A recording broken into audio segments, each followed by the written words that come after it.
Hello! Subukan natin magawa ng yan. Magluluto po tayo ng dal. Yellow dal.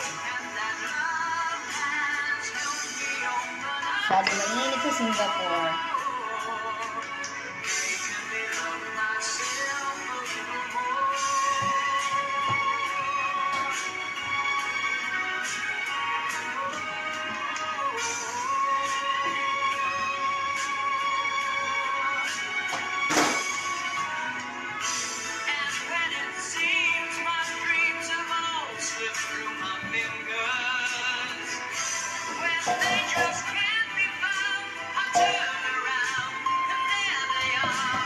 Shining in the light.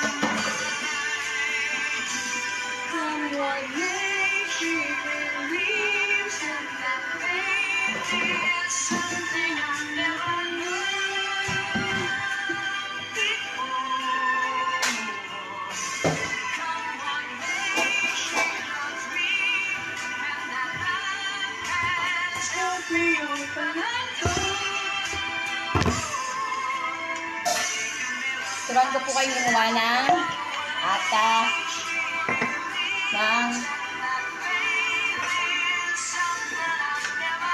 mga alaga ko. Salt. Nagawa po tayo ng ata today. Hi guys, I need your help. My friend also moved today. Guys, ba, I need your help. May patalas ka. Sensya na. Lagyan natin ng 2 kutsarang ghee. Luluto po tayo. Ay, hindi pala tayo magluluto. Gagawa lang po tayo ng dough. Darawalan sa iyo. Ipikar.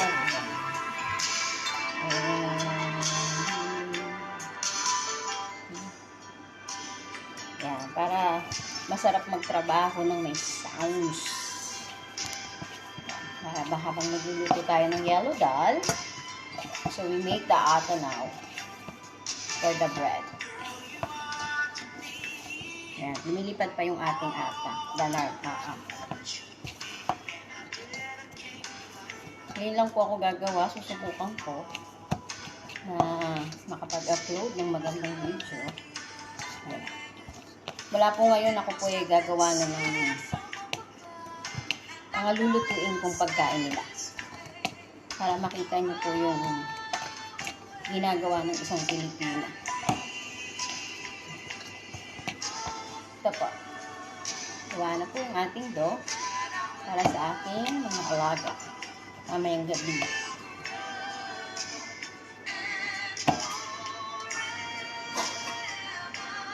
Medyo magmo-momentum-monto tayo.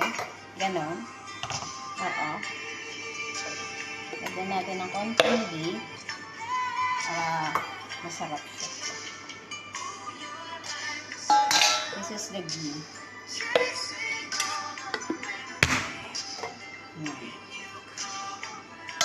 Ready!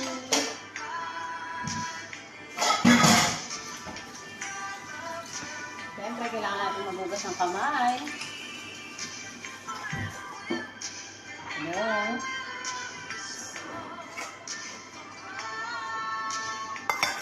Prepare natin ang ating meal today.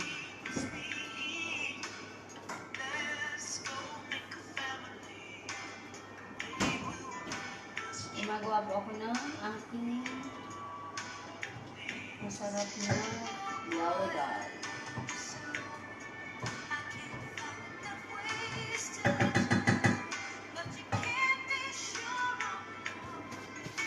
Turuan niyo po ako para po gumawa ng magandang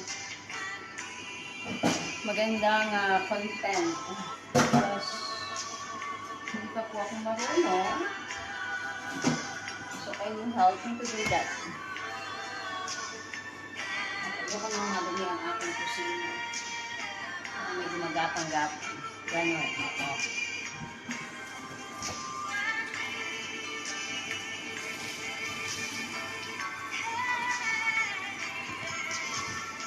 Ganun lang po. That's all for today. Thank you. Bye!